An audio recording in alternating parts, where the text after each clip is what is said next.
made me feel the vibes. And it's the instrumental for me. I ain't gonna lie. What's up, beautiful people? I am Alhadia Phillips, hosting alongside the impeccable, the incredible Winston Wilmo Robinson. What up, Winston?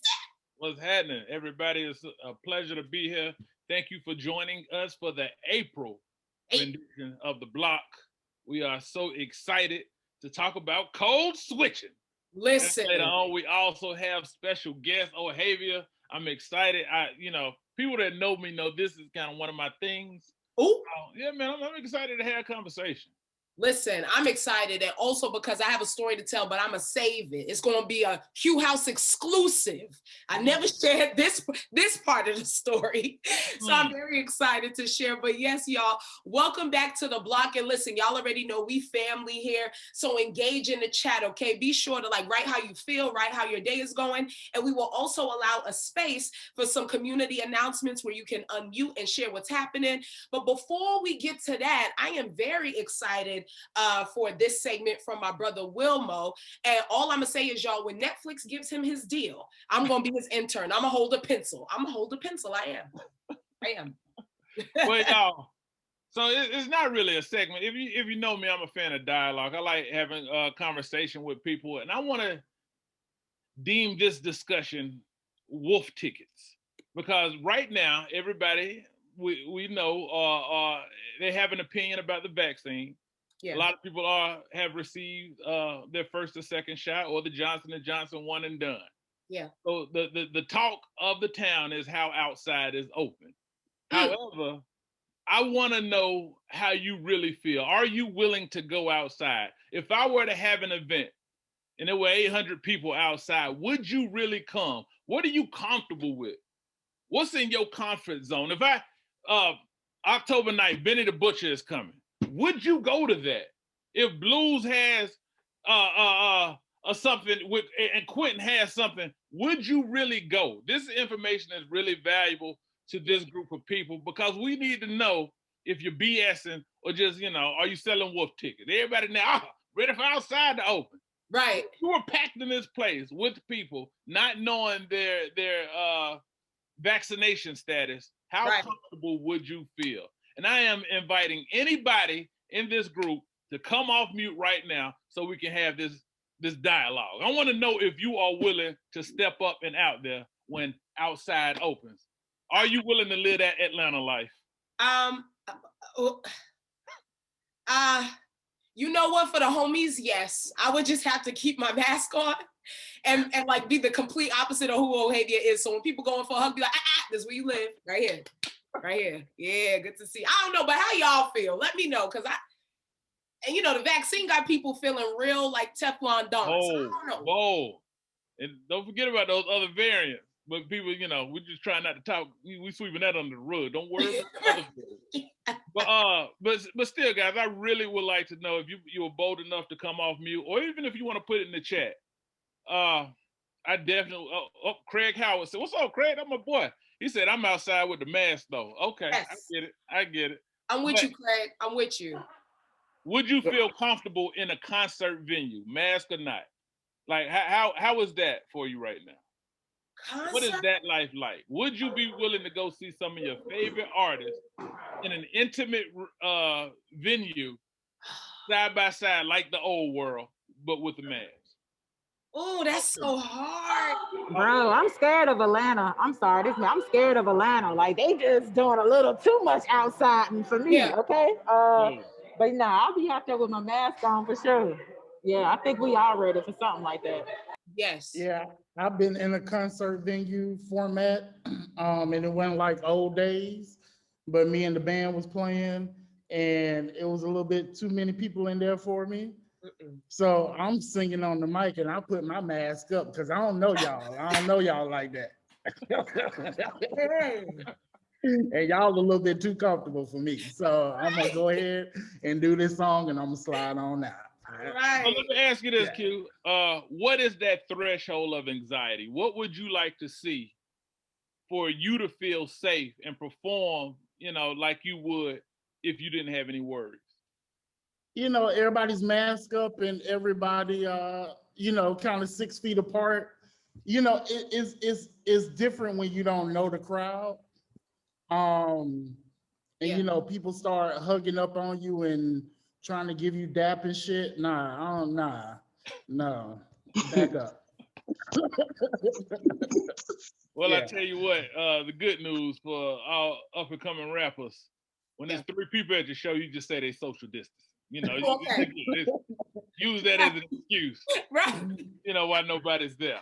But and let that motivate you for later. But anybody other than Q, what is that threshold of anxiety? What will you be cool with? Actually, Carla, I would love if you would chime in because you just had a show at the Mint, but had Free Before 11 with college ID lines outside the Mint Museum. My nigga did it not look like that though. I was like, oh, I'm gonna vomit based on this line, guys. Like, I did not anticipate that. Heavy on the Free Before 11, Hermana. Heavy. Okay, quit playing. With college ID.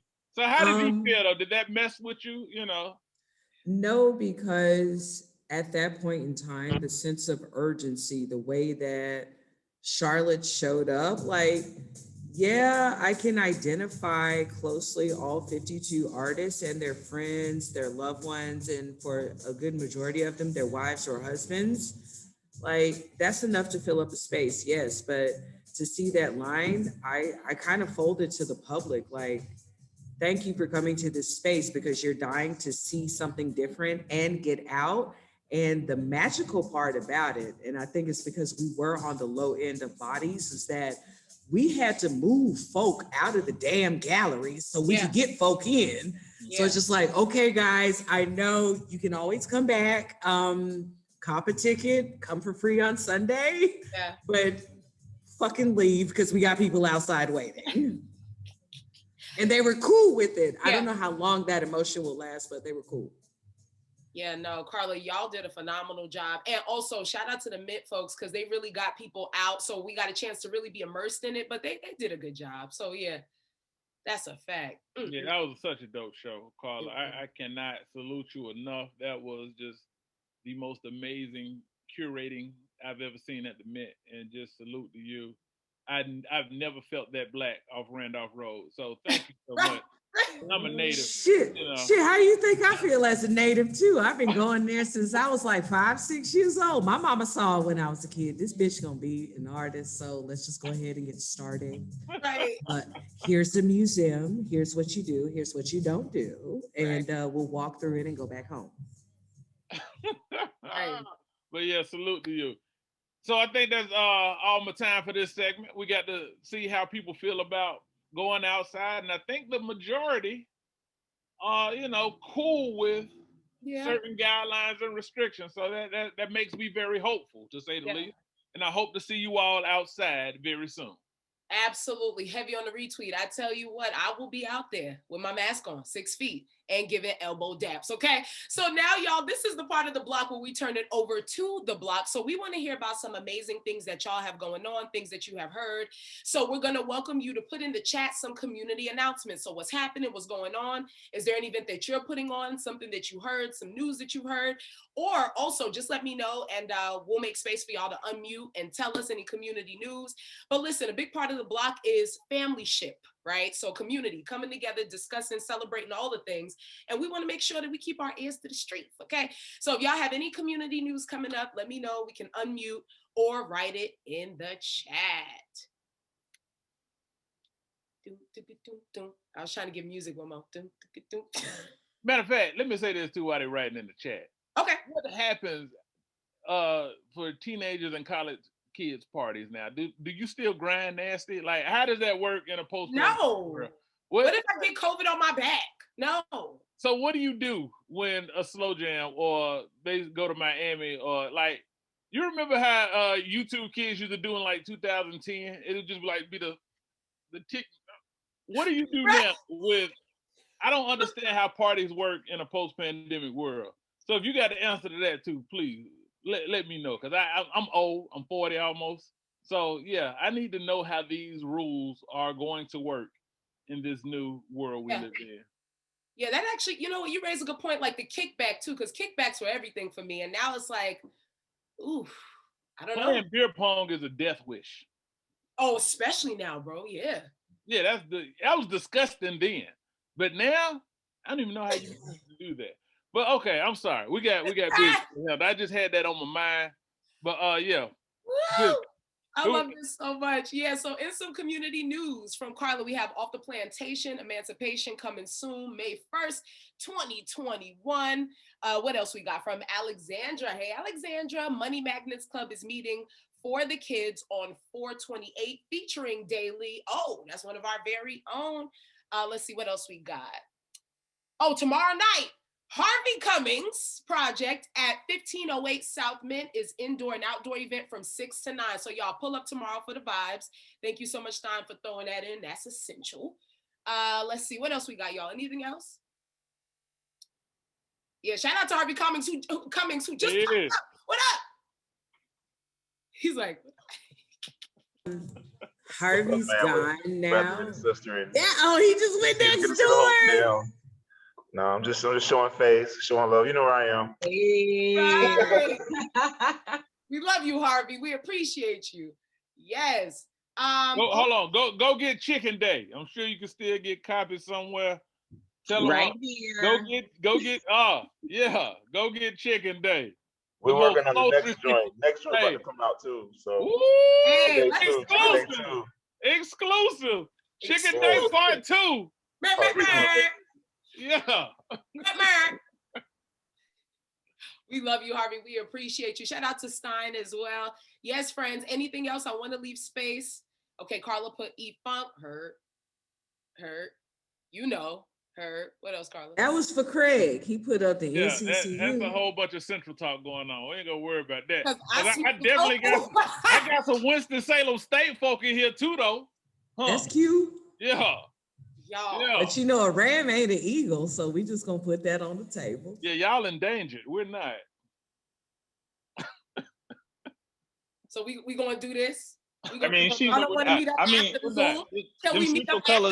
them central colors ain't nothing but dirty ram colors. It's that it's dirty red and dirty white. You know what I'm saying? It's looking real right now. Okay. Yeah, if this is how we start, this is going to be a thoroughly exciting conversation. Oh, listen, first of all, y'all are here, so it was already, okay? Because we've got the powerhouses in the building. Shout out to Trey too, Scene Odyssey Film Festival, 5th anniversary. Congratulations, fall 2022. Head over to sceneodysseyfest.org. And I see a whole lot of WSSU Ram Pride. That's all right. I'm gonna take this moment to shout out my PWI Go Charlotte. All right. So while we great segue to code switching.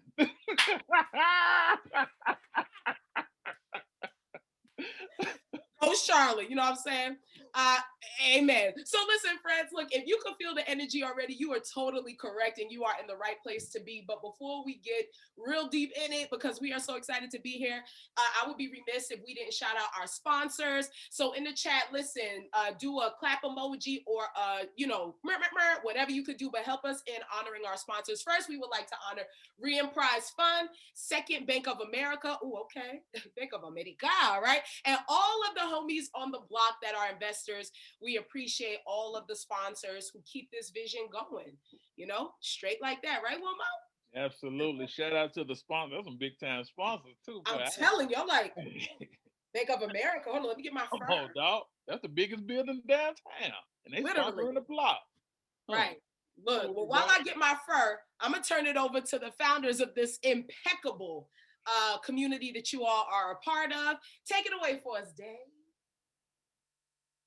It was good. Thank you. Thank you, Wilmo. Good to see everybody on the block this evening. My name is David Daly Arrington. I consider myself a bridge builder, 1/3 of Hugh House. We are a creative agency. I'll turn it over to my sis, Davita Galloway. Yo, what's up, y'all? Davita Galloway, also 1/3 of Hugh House. Pardon all the noise if y'all can hear that. I'm at the theater right now, so I'm gonna be popping in and out. But with that said, I literally am the only Black person in this space, so I definitely understand. But I'm used to being the only, so this conversation is definitely timely. But also a host, speaker, doer, costumer. That's why I'm here. But before I head out, I would like to say, can we not forget Sean? She has a presentation, an announcement to make. But other than that, I'm gonna pass it on to Dave. What's up, y'all? For sure. What up? David Butler, also known as Dave Has Wings, the final third of Hugh House. It's a pleasure to have you guys here. If you're not sure or if you're unfamiliar with who Hugh House is, it's been a while since I had to say that. We are a creative agency decolonizing the marketing and advertising industry, making sure that there are Black people in those spaces. We go out, we book business, and we use opportunities like the Block to identify talent and find people that we can collaborate with and work with across creative communities to bring them into that work. So thank you guys for being a part of it. If you're not familiar, also, you can check out itstheblock.com, where this lovely community that you're being a part of right now exists as a digital publication where we're telling those Black stories, everything happening locally, regionally, nationally, internationally with Black creativity, Black entrepreneurship, all of those things. So check out itstheblock.com. Thank you guys for coming out. And yeah, looking forward to having a good conversation with y'all. Yes, indeed. Shout out to our founders. And speaking of community that Dave just brought up, I'm going to toss it over to Ishan, who has some pretty awesome community news, right? Ishan, what we got?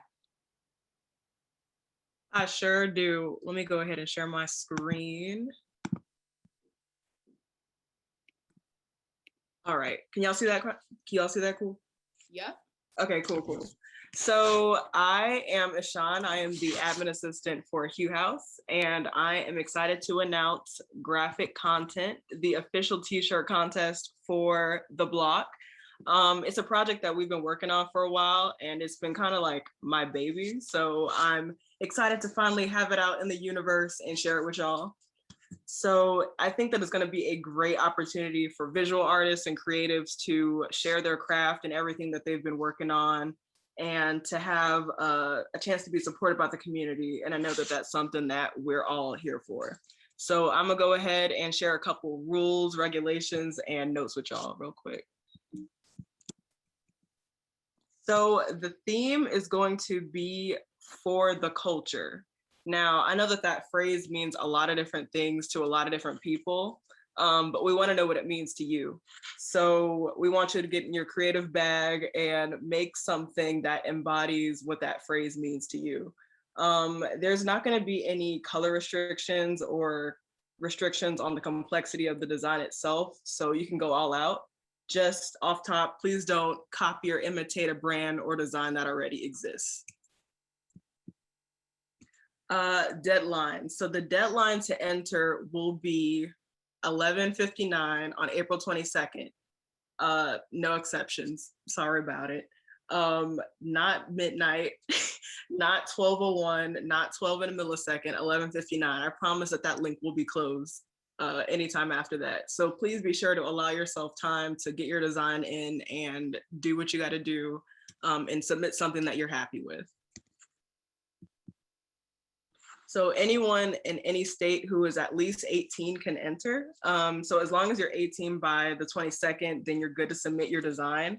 But we want to admit or mention that the contest is not limited to only local artists. So anybody nationally or internationally is allowed to submit for this contest, and they're welcome to. So we're not going to cancel out our brothers and sisters across the way because they might come with some fire too. So don't take that as a threat, but welcome that as a challenge for yourself and your creativity. So we're really excited to see what y'all come up with that for that. And then submissions will only be accepted through the link in our bio. So I'm gonna drop said link down in the chat in a few, but that link can also be found on our Instagram in the link in our bio, and our IG handle is at itstheblock_ in our link tree. So please don't DM us, don't email us, text us, whatever. So just submit it via the link I'm going to submit. And you could actually email me if you have any questions, and my email is going to be in that link as well.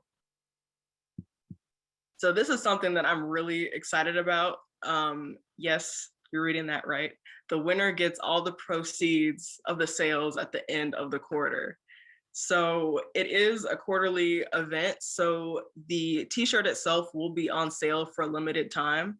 And so the production will stop at the end of the quarter, but we'll have another contest next quarter with another theme, but that's to be determined. So even if you are not submitting a design yourself, you'll still know when you're purchasing this t-shirt that you're supporting an artist that for that quarter. So yeah, be sure to let your people know and spread the word about this contest because there are a lot of dope artists in this community. So bring your A game, and I'm really excited to see what y'all come up with. Thank you. Yes, thanks so much, sis. I was hollering when you was like, not 11:59:59, not 12:01.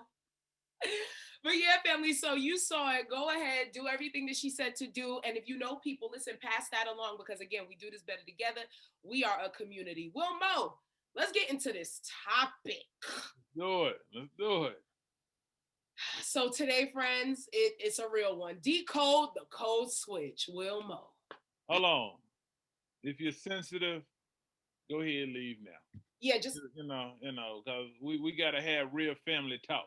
Literally. You know, so it might be some pinched nerves. Yeah. It might be some people who just, feel a bit weird, to say the least. So if that's you, go ahead and leave now. Because we still love you. We Absolutely. just want to hurt you. All right. I'm sorry. Please go ahead, Ohavia. No, absolutely, bro. I'm agreeing with you because, again, and I love how you said it, it's important that we have these discussions because we've all been through it. We probably just didn't know it had a term, right? So let's talk the code switch, right? So we've all been there, whether it was hair, dress, voice, mannerisms, whether we did it intentional or under the radar. We've all experienced where it was like, whoa, this feels uncomfortable. Or maybe for some of us, it's like, look, I'm standing 10 toes down and I'm not switching up for nobody. But let's be real. There are some spaces where maybe you was the only Black or brown person, maybe not, but you could feel the difference. Wilmo, you got any experience with like code switch? I got mad stories, but share like a time or any stories, maybe the first time that you felt, or if you didn't, talk to us a little bit about your experience with code switching, bro. That's the thing. I don't have many. You gonna get this. You gonna get all. Let them know. Hey, I'm a big Black dude from West Boulevard, so you know it's fake anyway, even if I attempt it. So, right. Hey, just meet me where I am. Learn to deal with me. If you need me to translate something, it is what it is. But and the thing is, with code switching, Ohavia, yeah, it has multiple definitions. It has multiple feels. I believe people should just be who they are. Agreed. And that's not saying you sound any particular way that is associated with any particular group of people. If it's yours, it's yours. But if you adjust it to go out of your way to appease someone else's, what you believe their palate will be to digest, it's like, come on, bro. Be you. Just be you. But what about you? You're a woman. Not only are you're a Black woman, you're an Afro-Latina Black woman. Right. So I know there have been spaces where they wouldn't encourage you to be who you are. How do you handle that? Bro, so look, y'all, I got a Hugh House exclusive tonight. The never before seen proof that I was written up for denying my code switches right here. No cap, friends. Okay. So on September 2017, I was written up. So for those who don't know, I used to work in news, Spectrum News, I'm snitching. And so I was actually written up for, and I quote, long nails, and I'm too loud when I greeted my coworkers. When I tell y'all, I said, well, I guess I'm gonna just keep getting these warnings until y'all fire me and that's literally what happened. So this was write-up number 2 of the 7. So Wilma, when we discuss big Afro-Latina energy, the energy that like I bring to you all the time alongside my brother Wilmo, I mean, to be penalized for it, I'm sure I'm not the only one. There are plenty of people who face consequences for it. And what makes me sad is there are people who don't get to share, right? Because they're told, oh, stay on that job, do what you got to do for the benefits and yada, yada. But for me, I'm snitching on everybody. So Wilmo, that was my experience with realizing that there are some, not all, companies and organizations that really go out of their way to control, right? So it's like, you can commodify the culture when it fits for a story or whatever, but when it comes to me being me in true essence, it's a no. So I was written up. I took one for the team. But why I'm excited tonight is you're not just going to hear from us and our experiences. We have a powerhouse panel. Wilmo, the people got to know who's on our panel. Right? Legends. First of all, this is our city's Sammy Davis Jr. Okay. And when I say that, I mean he is just a quintessential entertainer. Ooh, ooh, ooh. You might catch some song, you might catch some rap, you might catch a jazz scat. You don't know. He does literally everything. Poetry. I remember going to see this dude back at the Wine Up in maybe 2006.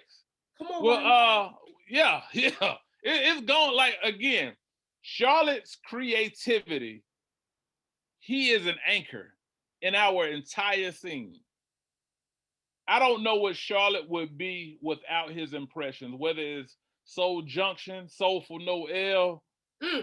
That's just one of them. If you don't know, I can't just keep taking all this time. I could go forever, but we're talking about the legendary Quentin Talley. Ooh. Oh, Heavy, you tell us one, because I'm way too long-winded. Listen, Quentin, I had the opportunity to meet Quentin at the Benefest. And let me tell you, I did my research on this man. Recently, he just dropped a PSA around COVID. Wash your hands, wash your hands. But that's first of all, that's play. The stuff that this man writes and how he does what he does in his artistry is impeccable. Quentin, what's up? What up, everybody? Listen, we honored. You a legend. And we're honored to have you. Before we go to the next special guest, Quentin, do you still remember Mirror Mirror? Oh man, I remember parts of it. Actually, Maze just sent me and Blues that video the other day. We're gonna have to post it online. Deal. Yeah, I got you. We're gonna post it online this week. I ain't, bro. Look, I know it's fries at the bottom of that bag, so I need you to get in it. It'll get one day. Ain't no pressure. Word. But all them throwback poems from 06 to 08, y'all used to kill when y'all was going on tour. Word. The people need it.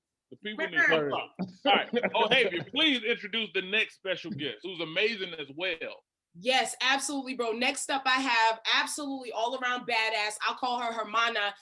Like y'all heard earlier, she had the Mint Museum looking like Free Before 11 with what again? D. Boom, you heard it here first, folks. But aside from that, she is an unapologetic artist in everything that she does, even serving CMS and all of its things and inspiring the next generation to let their voice be heard through art. Listen, like my brother Winston said, we'll be here all day if we run these people resumes, right? But listen, Carla, what it is, what it ain't, we welcome you, a legend. I'm honored. Hey, look, these niggas don't know, so we good. Carla ain't code switching, that's for sure. And never do. That's why I love her. Never do. Carla like a mixtape. I am a mixtape, but you know what? I only had one question. See, O'Havia girl, right? And as a girl out the South, I've always wondered for my entire life, how is it that all these New York ass niggas get on, but I can't get on? I will be called aggressive. I will be called too confrontational, but you let these dude ass niggas come up in here? Man, fuck y'all. I'm figure this shit out. Well, first of all, it's not dude ass niggas, it's Tim wearing head ass, okay? So Tim wearing head ass niggas whose baby announcements have baby Tims to come with it. Got you, boo. And don't forget the shorties always wear the Tims with the, sorry y'all, I'm having a moment. Back to you, Winston. Where do we go from here? The next special guest is none other. His name, well, you know what? His name has changed. It's not what you know him as, but now he is Honcho. Head Honcho. And Honcho. Honcho at the Blumenthal Performing Arts Center. The man who makes the decisions. And do. The Joe Clark of Tryon Street. And is. Legendary poet as well. You heard what he said. I went with this man to Denver and he single-handedly won Charlotte the crown of All-American City. I saw his work for myself. His name is Blues the Poet. He is also a legendary MC, all-around spitter. He even hosts dinner in Blanc if you pay him enough. I've seen him do that as well. Listen. A man of multifacets. Blues, we thank you for joining us. Ah, my God. Thank you. For Blues. Thank you, Appreciate Blues. y'all having me here. Y'all. Hey, my man, Joe Clark. You are. You are. I was gonna say H and not C, but I didn't know how you feel about the N word. Hey, So listen. I just Hey, called you the listen. Joe Clark of Tryon Street. Listen, Carla has set the tone, so I'm rocking with that energy right now. Let's go. Listen, y'all. So we are so excited to have this, and I love how Wilmo put it. Literally iconic, legendary panel who are killing in all they do and never switched up for nobody. And also some of my favorites here in the city. So Wilmo, let's talk. We're gonna do a little bit of Q&A before we go into breakout rooms, but let's talk code switching. So I guess maybe the first question can be, do y'all have any experience code switching? And if not, how do y'all stay 10 toes down yourself? I'm gonna toss it over to you first, Carla. It's really because I've always failed with code switching. So here's the part that everyone is left out on. Like, in terms of Black culture and petite bourgeoisie, like, yes, that's where I come from. But it made me feel so uncomfortable, even in childhood. Like, in childhood, this petite bourgeoisie of Black people felt like a facade and it did not feel real. And I struggled forever to figure out, like, what is real for me. I have all of the master degrees to prove that, yes, I know art and art history. However, what I see in art and what I'm experiencing, those two things don't go together. Right. So how do I make two things that don't normally go together? And I found that when I released the fact that I was trying to be someone that wasn't myself, and I was able to communicate what I had learned in all of my years in school to who I had met out here in reality, once I made those two things come together, everything began to make sense, especially for me. Wow, yeah, facts. And I love that you brought up also the degree aspect too, sis, is that like, I mean, aside from the fact that, yeah, it's cool to have them, but it, it doesn't make you, and also that shouldn't change who you are. So thank you so much for sharing in that space. Wilmo, is there anything you wanted to insert? I wanted to leave space for all the things. Yeah, I wanted to know if people feel like it's a necessary evil. Like you just assimilate and move on. It's something we have to do. It's something that will be just in the lexicon of society always. And how do you feel? Now, even if you disagree with it, how do you feel about doing it? Like some people might not be as passionate or have the emotion that is associated with it as I do, but just something I have to do to get along or get ahead in life. No, 100%. Yeah, bro. And honestly, Quentin, I'm gonna toss it over to you following that question that Wilmo just asked. How do you feel about having to do it the times that you've done it? What's a healthy balance for you? Because again, I agree with Wilmo. There has to be a balance, not changing who you are, but that accommodation, I guess. Well, it's weird. I haven't had to do it much. I feel like as artists, we're free to be to a certain extent ourselves, and that's what makes us unique as artists. So, but I also feel like I grew up in theater all my life, and I was usually the only Black kid in theater. And but also in theater, you learn to take on other characters, and you take on other characters when it's necessary for you. I can turn into a British Black dude in a second, you know what I'm saying, to throw somebody off. I do that shit all the time when bill collectors call. Like, I turn into a Brit. Okay, Idris. Please, hold on, wait. Yeah, I was like, why? You can't just leave him. You can't just dangle the carrot out there. You got to do it. Yeah, let me see something. Good day, mate. How's it going? You going good? And I just throw them off with an accent and just act like I don't know what the fuck they talking about. I ain't gonna hold you. That I first sound Jamaican, like Jamaican patois. Man, I feel listen. Yeah, and I go in and out of different accents because I hadn't done it. It takes a long time to do an accent and get it good. It does. But you just drift in and out of accents, and it throws them all off, and they be like, "Okay, sir, we'll call you back later." Yes, I love that. And Quentin, you said something so good that's kind of teeing up blues when you said, like, in theater we're learned to act, right? Throwing on characters, accents, all the things. Blues put some in the chat that was so good. I think it's sometimes you got to know why you're doing it, and it's worth it in the end. I never saw this change. It's Camo Blues. Can you sound off about Camo? like what that means? Like it's not a change, it's camouflage. Break that down. Well, I don't think I said that, but someone else put that in there. But Oh, that was BZO. I yeah. Blues. um, That was a good tie-in though. yeah, no, that was actually quite dope. For me, I am a child of the military, so I moved to Germany when I was like 8 or 9. Mm. So I never had a chance to adopt an accent or adopt a code per se. The code, if you were military, you had 2 or 3 years to figure it out because then you were moving again. You had 2 or 3 years to figure it out and then you were moving again. So we had to figure out just how to be friends, just how to connect with people. Yeah. And so my parents are from the South. And when I'd go home to visit my aunts and they get to going, you talk about patois, you talk about some thick Southern accents. It was hard to understand these women when they get excited, and it got like it got thick ass country, you know what I'm saying? It got like that. So for me, I was always able to switch because my environments I would had to adapt to my environment. And in forms of communication, in forms of fitting in, not necessarily just trying to be something. I just I want to be able to keep up. Like you know, I always love it when, and then when we talk about code switch, I always love it when Latinos can go in and out of English in Spanish depending on where they're standing. I watched my homeboy, shout out to Badala B, talk to me like straight up like an American, but then can switch right to the thickest Jamaican I've ever heard. I'm like, yo, what the fuck just happened? So for me, it's keeping up with where I am. And but the way that I grew up, it never allowed me to adopt a accent or adopt a way of speech. It was just wherever I'm at, that's how I talk.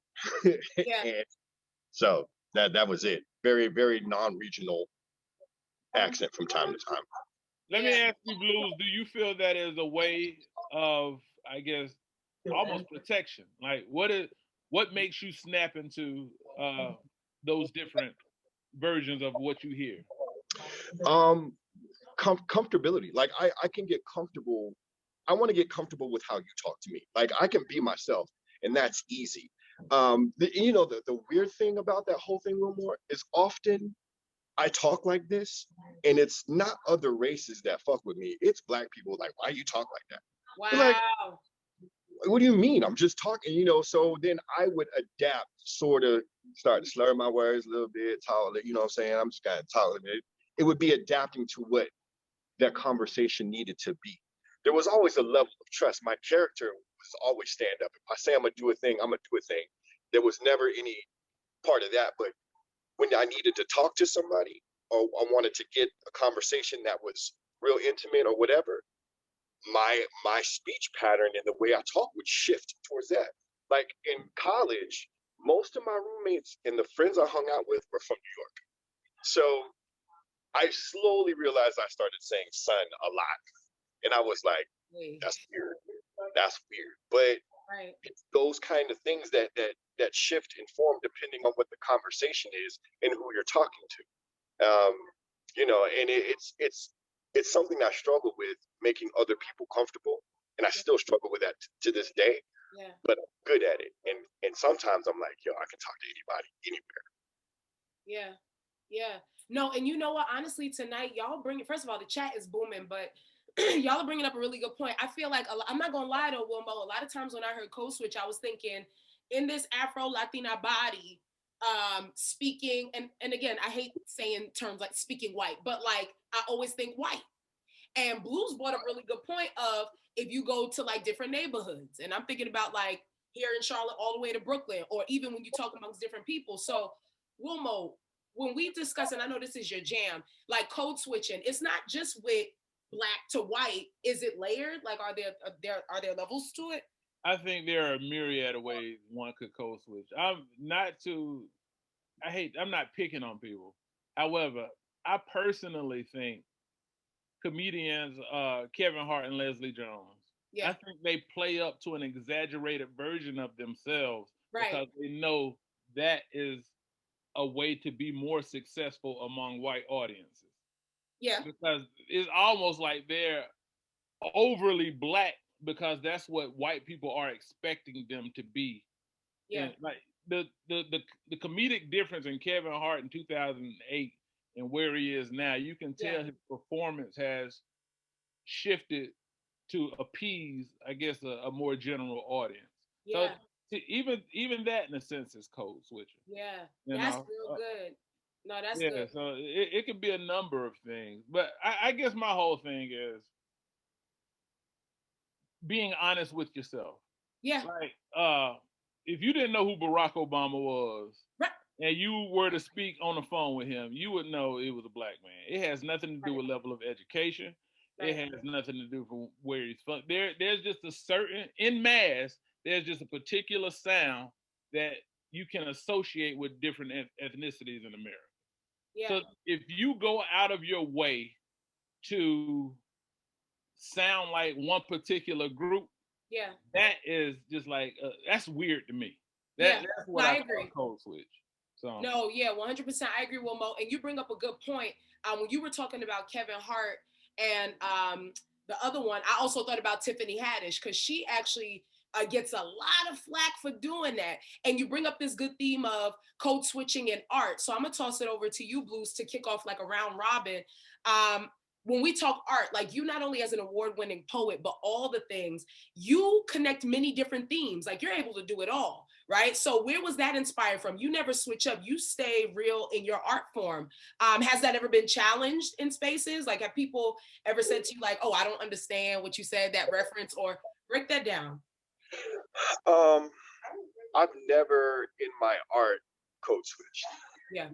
It was always going to show up with me and me as a black man. And that's the experience you were going to get. Whether you got it or not, that's not my problem. Like that's on you to figure it out. Now if I know my audience going in and it's for a particular thing, like if I know if I'm going, like I did an event for Canteen. Canteen is pretty much most of the damn vending machines you see here today. Obviously, I didn't go into Canteen talking about, let me get y'all this motherfucking blackness. I didn't go in like that, right? But I did definitely go in to say, hey, here's the experiences of people of color and how they've engaged and used your machines, whether it be in school, something like that. So I know how to speak to my folk when it's time to speak to my folk. And when I have to speak to other races or cultures, they still get this, but I'm probably not giving you all the sauce that you think you're gonna get. You know what I'm saying? Because sometimes it ain't all the sauce ain't for you. You're just gonna get the basic recipe, and that should be enough, right? Right. No, 100%, 100%. Wilmo, I wanted to leave the space. Was there any thoughts that you had, bro, about like code switching in art? Because you started something there that was real good. One thing I will say about code switching in art, and actually code switching in general, the thing that bothers me about it, two things. When people code switch, yeah, or are accused of code switching, and their defense is, you think I sound white because I sound educated? Like, whoa. Oh, that's another thing. Whoa. Like, how is the immediate association with whiteness smarter, better, whatever? That's another thing. So, and also, or why, or when people are expecting you to code switch, the what they're expecting you to do is not dumb down anything. You see what I'm saying? Like, right. Not being educated shouldn't be associated with ethnicity or sound in mass. Right. You know what I'm saying? Like, while whiteness is the standard of smart, it has nothing to do with grammar. No. Literally just sound. Yeah. So I don't know. No. It kind of hit me, O'Havia. That's it. No, listen. I'm agreeing with you. And I was trying to look up while you was talking. I was trying to Google. There was a poet some years back. She did a poem. It was like, you got me effed up. And she broke down that code switch and like, you gonna tell me like I sound white because I took the time to study something. And I got to find that for y'all and send it. But you bring up a good point. And let's toss it over, Quentin. I want to toss it over to you because a lot of your award-winning work is rich in like Southern history. Like at Benefest concert, you shared a poem that was just so rich in like real Southern, real, like it just made us feel warm, fuzzy, but it's real experiences. And so what I wanted was kind of your perspective in how you bring that all the time. So what inspires you to hold on to those Southern roots and continue to not code switch in your art, or share an experience where, you know, you've had to, I don't know, just share. I grew up in the South. I grew up country as fuck. Crossed the pasture for some cows. I just grew up in the country. And but I've always been a creative and always been an artist, and never really felt the need to really switch up my style or anything for anybody. When it comes to character work and, especially working in theater, you want to be able to switch up your style and be as versatile as possible. Yeah. But sometimes everybody's not a method actor. Everybody can't do what a Johnny Depp or a Denzel Washington does. And even Denzel is not really a character actor. He's really himself, but he goes into the part differently. So I never really felt the need to change. Like I said, I think that's your strength as an artist, and being unique is your own personal stilo. And how you present yourself. And it's worked out well for me thus far. I have had instances where I've been in theater, and I've had an acting teacher tell me, "You sound too black." Oh wow. I've had acting teacher tell me, "You need to switch up your style, switch up your speech pattern." And this was all the same acting teacher. She was an asshole, but you can go jump if you want. but you have people like that in the theater, and I just learned early, it's just all about perception and what they may like or what they perceive to be, and it ain't got nothing to do with me. So yeah, you go on millions of auditions and try millions of parts, and some things you may get, some things you may not get. And it's just weird sometimes working with exclusively white theaters, because they have a certain perception of what blackness is, and you're like, nah, that ain't it. You have no idea what you're talking about. And then they get offended. But I'm like, you ain't black. What the fuck? No, but facts, Even in that, Q brought up Denzel. I'll say this. The reason I appreciate Denzel and his craft is, every movie is going to be brilliant and it's going to be Denzel. Facts. Now, the dude from Remember the Titans, the real life dude, was from South Carolina, had a thick country drawl. However, when Denzel played him, he sounded like the same dude in the Book of Eli. It's the same. You're getting the same Denzel in every movie. However, you still don't complain. You still love it. You still, because he seems so confident within himself. You're not looking for another character. You're looking for Denzel. Yeah, Don Cheadle is a better example of a character actor than Denzel is. Yeah. Denzel is Denzel in every movie. And we love it. The dude from Training Day is also Malcolm X. Literally. Oh, Blues, I see you unmuted. Yeah. I was gonna say, because I saw in the chat how we were talking about how white folks will try to code switches if they can, and I was gonna ask you, and from my own personal experience, working outside of the country, you can genuinely show up as the blackest thing ever, and you get no questions about it, because for them that's sort of the authenticity. I think it's a very white American thing for them to expect you to show up as something else. Because Q, you took Miles and Coltrane to Edinburgh. Like the blackest thing I could think of in the most whitest space I could think of. And what was the response from that experience? It was well received. You know, we had a 5-star review, was there for the whole month. It was great. Wow. Like by the end of it, people had jobs and shit. Not jobs and shit. Like seriously, we were running out of money. So like a couple of people got jobs at a local restaurant. Like that's how real it was. Like but it was a good time. It was a good time though. But yeah, it's weird because they talked about it was funny, one of the tech people when we first came in, he was like, I knew he made emphasis on the American part, not the black part. And he was like, I knew you guys were American by how you guys came in all aggressive. And, and that took me aback. And he was like, and this was like at the end of the run, and we were cool by then. And I was like, why you say that? Like we did not come in that aggressive in my eyes. And he was like, Americans just don't realize how aggressive they are. Oh wow. And I was like, wow. That's heavy. Yeah. So even in that could be a whole code switch. You know what I'm saying? Like, yeah, exactly. Not be so fucking aggressive. Yeah.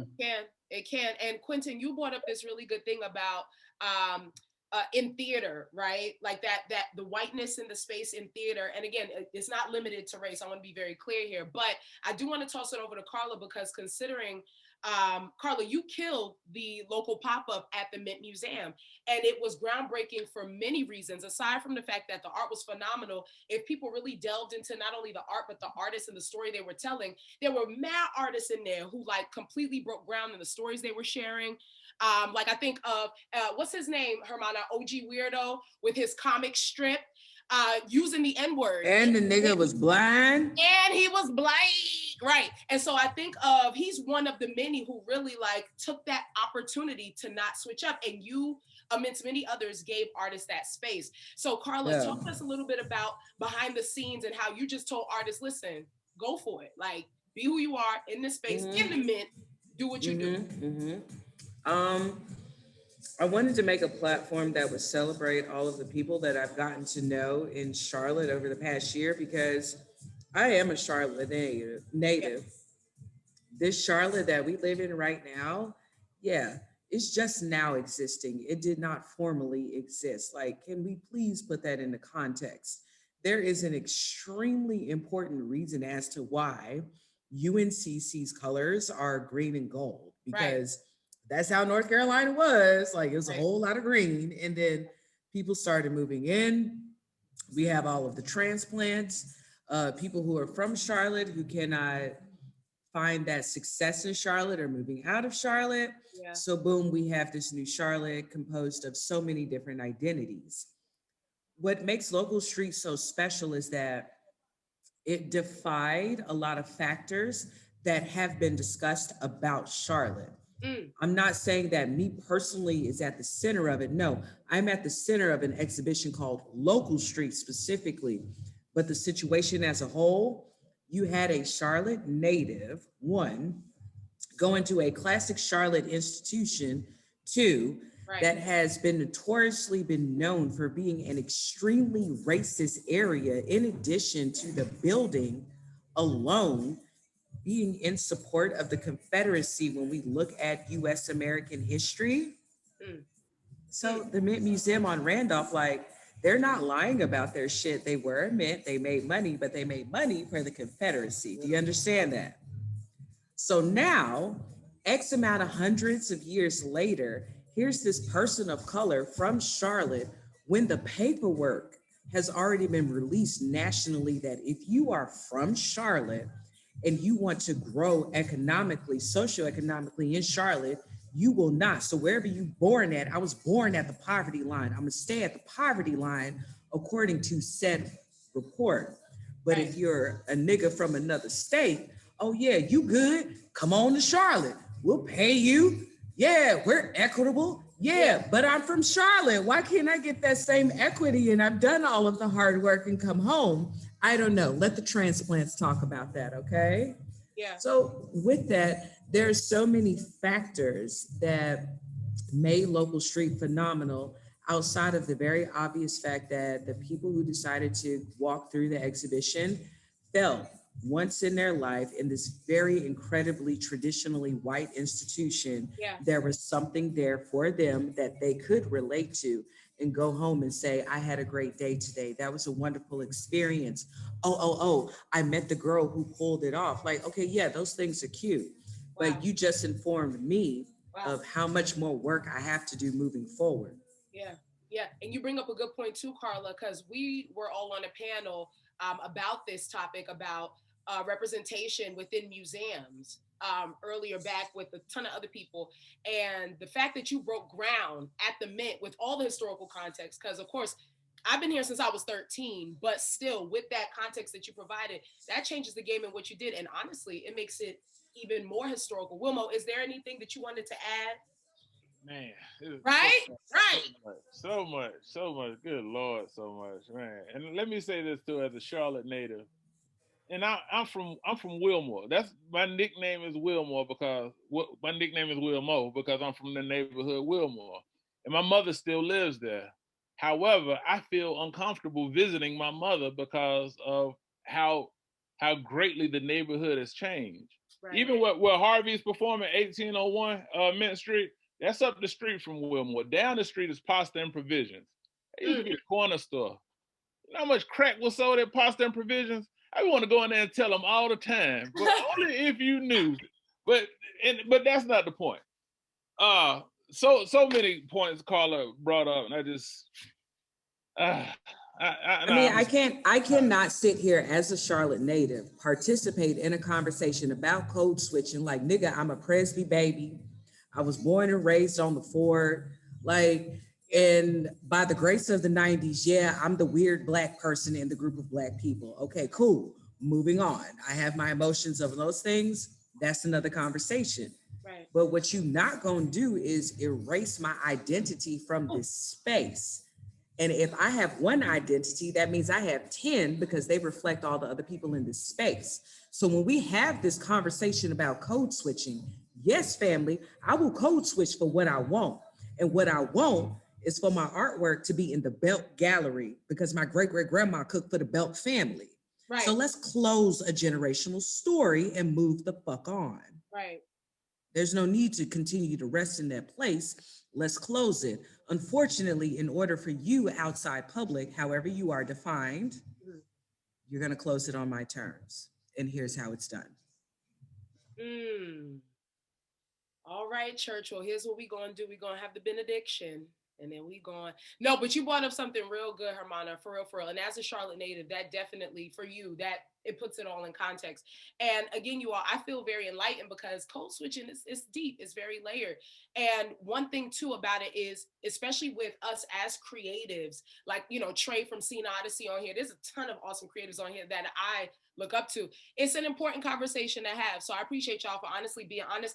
And just literally, y'all are killing in the chat. I just want to read some of the things. TV Richmond, I'm scrolling up, so I'm not picking, I'm literally just scrolling up. TV Richmond wrote, it wasn't until I adapted into the adult I am that I realized I was even code switching. Before I thought that you just needed to converse with people the way that they understood best. I fully understand the concept of blending in for full effect. That's good. It wasn't until someone tried to make me feel like a grateful Black woman, with regards to my position and the spaces I occupy, that I realized that what I saw as a talent, they saw as a requirement for my acceptance into the room. Lord have mercy. Wilmo. I hate the idea that Tiffany, that's my dog, so it was like, that's the homie. I hate the idea that she feels like she would have to adjust for something that she perceives someone would understand. You see what I'm saying? Yeah. Like, even that's a systemic pressure. It is. I have to think about how this person will be able to digest me before having a conversation. Yeah. How much does that weigh on your psyche with every interaction you have? Right. That's crazy. Right. You know, I hate that we have to feel like code switching is necessary. Right. That's really the root of it. Yeah, no, and I love how she wrote it too, like that requirement part of it. It's like, and the grateful Black woman, yikes. Ashan wrote, I would ask, why are non-Black people code switching at all? White people, at least arguably, don't have to assimilate to fit into a culture, because for white people, they are the standard to assimilate to. And if they don't switch, the way they talk won't lead to more generalizations that hurt the image of their community on a societal level. I retweet. And so y'all, here's what we want. As a community, this is what the block is made of. Real discussions where we get below the surface per usual. So continue to sound off in the chat. Blues, I just want to toss it back over to you too. As a recipient of you working now at the Blumenthal and opening all these doors for creatives here in Charlotte. Yeah, I got to give you your flowers because you helped me with the O show. With the position that you have and the doors you continue to open, we talked about this a little bit, but I kind of want to break the fourth wall, bring people into that discussion you, Khalil, and I had. Why is that so important for you now that you have this position with the Blumenthal to remember, like, hey, listen, Charlotte got a lot to say. The talent is here. We don't have to outsource. Just take people into that conversation that we had about how you just continue to be out here, giving the doors open, platforms, all the things. Yeah, because if we don't do it, ain't nobody gonna do it.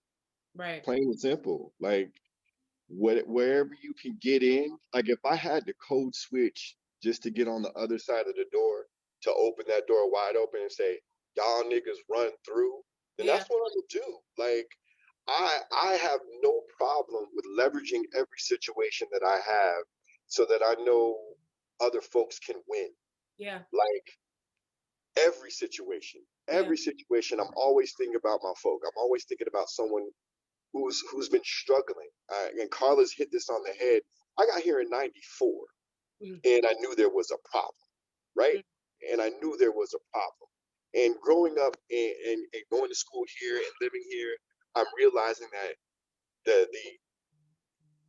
the opportunity for folks to get out of where they're coming from was non-existent. Like, and there were folks trying and fighting to get other folks up there trying and fighting. So I'm realizing, like, I know what I want to do. And I know I want to be a creative, I want to be successful, yada, yada. And that might mean I can do my own thing. But I got offered this amazing opportunity to be the person that I wanted to see. I was like, all right, bet. I know exactly what the fuck I'm going to do. Yeah. Every chance I get, I'm opening up a door for somebody. Every chance. Someone we were talking to someone the other day, they said they didn't give the wrong nigga the keys. I'm like, nah, they gave the right nigga the keys. The right one, fact. And that's all I'm ever gonna try to do. And I want people to understand that my vision isn't just for an uptown situation. There's an entire Mecklenburg County that we gotta try to serve and get folks into these spaces and give them these opportunities. So yeah, for me, when we had that conversation, I wasn't just thinking about you. Oh, I was thinking about the Lloyd brothers. Yeah. Because that's an opportunity for them. And then they're hiring interns. So that's an opportunity for them. Yeah. It's we gotta think one person and how do we impact 7 other people? Like Carla said, I'm one personality, but I'm representing 10, 12. Literally. So yeah, we gotta push. Let me ask you a question, Blues. Now, I know your resume. I know how good you are. I know how talented you are. So to open these doors and receive everything you already deserve, right? How much do you think that code switch aided that? I don't know. Like, I honestly don't know, because like TV Richmond said, sometimes I don't even know when I'm doing it. I'm just adapting to the situation. Right. I'm talking the language I need to talk to get to this situation. You know, in a drug deal, you better know drug talk to make the deal go right. If you in the wrong hood, I remember I went to see my cousin in Chicago and told him where I was. And he said, turn the fuck around. No. And I was like, all right, because I didn't know where I was. Imagine if I got out and started talking to people. Clearly I'm a tourist, right? Oh. So for me, it's amounting my language, it's amounting my education, it's amounting all of those things to affect the change that I need to see and to be in the spaces that I need to be in. Now, when I was asked to do the job, I was asked to do the job on the strength of me. And Tom Gabbard said, I want you to be you. I want you to do what you do. I don't expect you to wear a suit. I expect you to show up in the same way you show up for the slams. I expect you to be yourself. That's all I want. He's like, I just want you to show up as you. Which for me, I was like, bet I can easily do that. Because it would have been a problem if I had to wear a fucking suit every day. Right. Or I had to, show up and do this and do that. That's when your code switching goes wrong. That's when you're expected to assimilate. I've never had to assimilate. I just needed to show up and do the same shit I was doing. Now I got resources to do the shit that I want to do. Ooh, and all I'm saying is when you open that door, she's a runner, she's a track star, ready. All right, family. So now this is the part where we want to do breakout rooms because we do want to hear your experiences, not only with code switching, but sharing some of your stories because this is the block. We're family. That's what we do. So turn the attention to your screen where you will be prompted to click on something in the middle of your screen to go to your breakout rooms. And then in there, you can share, let it all be said. And then we're going to reconvene as a family and talk about some of those themes. All right, y'all? So let's get it. Let's go. I'm going to give y'all elevator music. I hope y'all had some very wonderful conversations because ours warmed my heart. Yes. All I'm going to say is retweet. Retweet. Oh, that's what you experienced. Listen, our breakout room was lit. Do you hear me, Hermana? Bitch, I'm ready for it. Listen to Because me. you know I love lurking on the internet. It got You heard me because I be stalking your ass like the fuck Ohavia got going on today. Listen. Huh? I'm ready for it. Okay. Okay. Yes, sir. Wait, let me get yes, sir. My hair's short now. I gotta do something with it. But y'all, in the chat, I love you, Hermana. In the chat, y'all put some gems that y'all heard. Look, and I want to actually hear from you. I actually don't want you to put in the chat. You know we family. Just let me know you want to be unmuted, and then we'll get to it. But Wilmo, I'm gonna start with you, bro. How was your breakout room? Cause ours and Carla, how was yours? Beautiful discussion, very invigorating. And Daly wanted me to pose this question to the group. What is the definition of code switching? How do we define code switching? So I don't know if that'll be a caveat. However, we need, I guess, everybody or whoever is willing to give their definition of code switching. Yeah, no, I'm with you, bro. We could rest right there. Cause that's really good. That's really, really good. Yeah. Carla, first one in there. The practice of alternating between two or more languages or varieties of language in conversation. Wait for my next part because I was typing because Rose from our group also added physical. And from there, we segued into the fact that I am willing to deal with language, but I am not willing to change my clothes. Bitch, I ain't gonna have the makeup on. My hair ain't gonna be done. Like for everybody that's on this call that knows me or has gotten to know me over the past year, yeah, I've been the same person from jump, but my work has to come through at 200 because I don't want to change clothes. And you know what, Hermana, you brought up physical. I want to bring up one from our group. Eric, who works in banking, brought up a good one too about behavior. So he and another colleague was late, same time, came in at the same time. Eric was the only one that got in trouble and apprehended because they were like, you know what time it is. So even these small micro things that we don't pay attention to is there. That was good though. Wilmo, anything else? And y'all, if you want to unmute, please just like do it or put it in the chat, whatever y'all comfortable with. Shout out to you, because I was looking through the gallery view, trying to figure out who Hermana was, and I just realized it's sister. Okay. Sorry. Girl, we've been code switching on them the whole time. She been talking. Come on, we go ahead and tell them every time you said Hermana, it's either gonna be me or Davita. Okay. All right, I get that now. It's either Davita or Carla. Facts, Hermana. Spanish was a struggle for me. Okay, it took me a while, but I got it now at almost 8 o'clock. But don't worry about it. We're good. We're good to go now. Blues, is that your definition for code switching? Adjusting to the culture. But I was adding on to what Carla said. I like that. Adjusting to the culture and also knowing how to read the room. Ooh. Adaptation to current environments for success or safety. Ooh, that's okay. Okay, adaptation. It's giving me like camo vibes that BZO brought up earlier, like the camouflage, understanding. That's good. Wilmo, you got a definition? Ooh, Zara, that's hell. Yo, Zara is a hell of a writer. First of all, Zara been booming that off safety. Yo, that safety is interesting. And she did it with so few words. Yes. Zara been. I'm like, I am a writer. Of course you are. Thank you. But of course. Can Zara speak to that a little bit more? Please, Zara, get off mute, girl. Come on. Yes.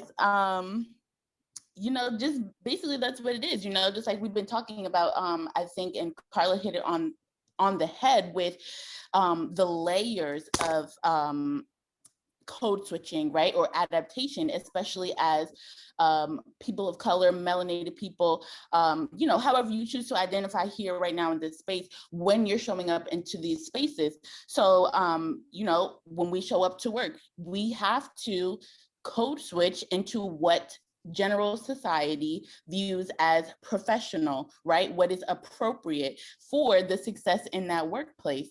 You know, say you're on vacation, you have to code switch for your safety if you don't know your surroundings, and make sure you are not, you know, drawing too much attention to yourself or offend someone to have them act aggressively that may cause you harm. So just, you know, any environment that you are in, whether you're there for success, but also for your safety, you know, even just going in the store, you know, not having your hood on these days, right? We can't wear hoods anymore. Not look, you know, browsing around the store looking too suspicious, right? Because that could jeopardize your safety. So it's switching what you would normally and naturally do if you are just living and existing authentically without so many anxious thoughts about how you're going to be perceived in that environment. 2 questions for you, Zara. One, are those ideologies of what success or safety, what they determine, is that self-imposed? And secondly, are you code switching right now, speaking to us? No, this is actually how I talk. And just like I asked somebody, Tajma in the group, I hear your voice and do not hear inadequacy. So why would you feel like it wouldn't be enough? Right. Just because of what society has told me, right? Based on who I am. I'm a Black woman, growing up in the suburbs, and like I shared in the breakout group, I am very much an Ohavia, right? And that's why I connected to her so much, because she's so lively, so vivacious, you know, very funny and silly. And like, that is my personality when I'm comfortable. But I was working in a hospital as a unit rep, and I remember I was training. It was like one of my first days I was training. The manager walked on the floor, stared me dead in my eyes, did not say hello, no good morning, nothing. Just stared me in my eyes and kept walking. None of the nurses ever said hello, no good morning, nothing. But when I had my review, the manager said that the nurses said I was mean and that I had an attitude. And I'm like, what? How? I'm like, how? Literally how? Because nobody speaks to me. So I come here and I just sit here, I do my job, and that's it. And I go home. So you're telling me I'm mean and I have an attitude. Nobody has stopped to even say hello. Right. So and even when you code switch, it wasn't effective in stopping racism. No, not at all. What are we talking about? What are we doing? That's what I'm saying. Yourself. Nothing would be. That's what I'm saying. I'm just saying, like, you know, you guys, you know, you ask for the definitions, right? And I think for us, that's what it is. It's trying to, or attempting to, adapt in your environment for success or safety, because the world has told us, no matter how much we show up, no matter how good our work is, there's still somebody's going to have a problem with that. And if that somebody is a white person, whatever fear that they have or whatever they have come up in their mind with is more justification for whatever they choose to do to you than you just existing as a human being. All I'm gonna say is, Zara, she said what she said. Dije lo que dije. Okay, Wilmo, you got anything else? Hermana, I don't. I gotta hit Hermana. All right, Oh, Wilmo with the new right language. Adaptation. Present. Let me stop code switching for some Puerto Ricans jump me. I'm sorry. Listen. So you talking about Puerto Ricans now? I'll come through. I was about to say, wait. Through Ms. Lopez. I'll come through the computer. I'm saying for some Puerto, like I'm speaking a language that isn't mine, and it sounds unnatural when I say Hermana. You killed it though. You killed it. Did I really? Per usual, hit us with the Hermana in the true essence that Watch we hear. this though. Watch this. La Hermana. Oh! No. Oh my goodness. Artículos. Oh.